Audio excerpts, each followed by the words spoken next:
Это же Родина. Этим сказано все.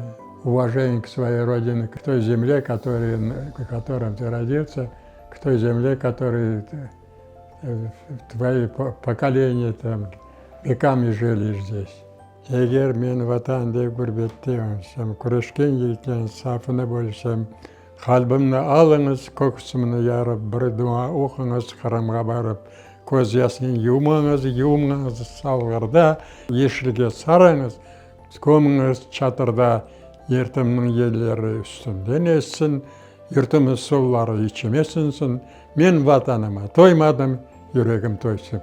93-летнего Ружди Джепарова можно назвать настоящим счастливчиком. Он живет в селе своего детства Мамашая. Хотя, конечно, это не везение, а достигнутая цель. Будучи в ссылке, в разлуке с родиной, он дал себе слово вернуться в село, в котором он родился в 1933 году.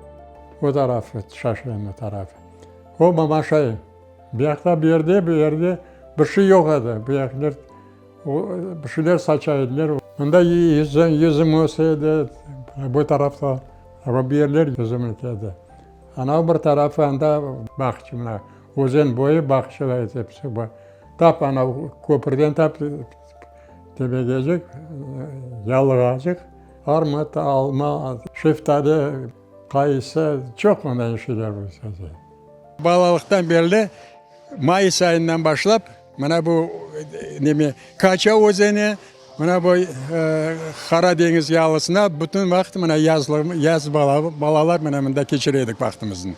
Mayıs'ın başında уже denizin suyu, bak neden suyu deyip onu denize yetişiyorduk. Беззаботное детство среди цветущих садов оборвала война.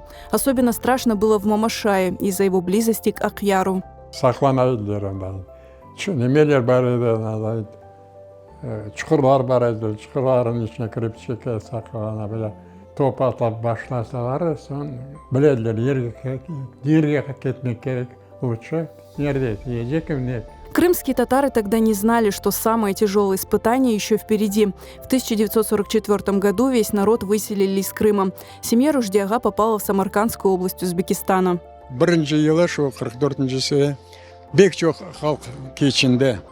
Çünkü bir taraftan açlık, ikinci bir taraftan su yok idi, yaxşı su. Son hastalıklar, malariya başka. Не сломаться на чужбине Ружди Джепарову помог сильный характер. Он с детства был бойким мальчиком. Окончив школу, поступил в Самаркандский техникум мелиорации на отделение строительства. Позднее учился в Ташкентском политехническом институте. Ружди-ага построил блестящую карьеру в строительстве, занимая руководящие должности в крупных городах Узбекистана, а затем и в Москве. В 1990 году он получил звание заслуженного строителя РСФСР. Но в душе всегда жили детские воспоминания о цветущих садах Мамашая, которые стали целью всей жизни – вернуться в родное село и отстроить здесь свою жизнь заново.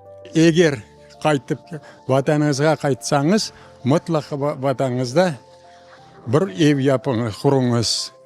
Ана мен бабам айтқаны ақылымда тұрайды ербақ. В 1994 году Ружди Джепаров вернулся в Мамашай, построил здесь дом, в котором живет по сей день. Во дворе разбил тот самый цветущий сад, где знает и любит каждое дерево. И инжир есть, и виноград есть, и лимоны есть. Все сами выращиваете? Да.